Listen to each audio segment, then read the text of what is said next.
Bon, encore un peu réfléchir à ça. Est-ce qu'il y aurait une autre solution que d'utiliser la transformation répartie pour arriver à modifier la dimension de toutes les annotations?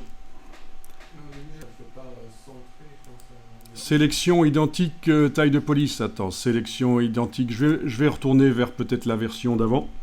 Voyons un peu si... voilà, version précédente, voilà. Donc,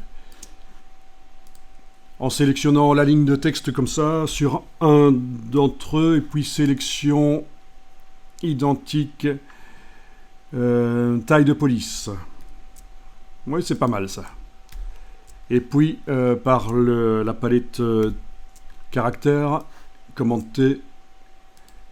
Ah oui, ils s'agrandissent vers la... Mais alors, il faudrait peut-être par la palette paragraphe le centrer. T'as essayé?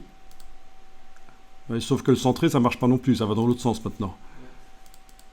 Ouais, donc, c'est pas génial.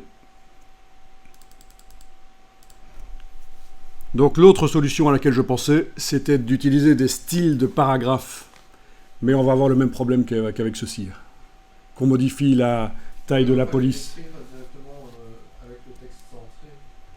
Il aurait fallu écrire directement avec le texte centré peut-être. On va voir, hein, je vais faire fichier version précédente et sélectionner un des textes, sélection identique, taille de police, et à ce moment-là, dans la palette paragraphe, si on le centre, voilà, et puis si manuellement on les remet, on imagine qu'on a fait le boulot avec directement du texte centré.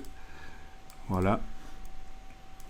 Donc, sélection identique, taille de police. À ce moment-là, dans la palette caractères, quand on agrandit, oui, en effet, bien vu, ça marche. Donc ça, c'est l'astuce. En effet, il eût fallu, au moment où on place les choses, que ce soit déjà en centré. Et à ce moment-là, le système du style paragraphe aurait fonctionné aussi. Bien vu. On voit que tu connais bien Illustrator quand même. Non? Pas plus que les autres. Tu veux dire que c'est un des logiciels que tu connais le moins, peut-être.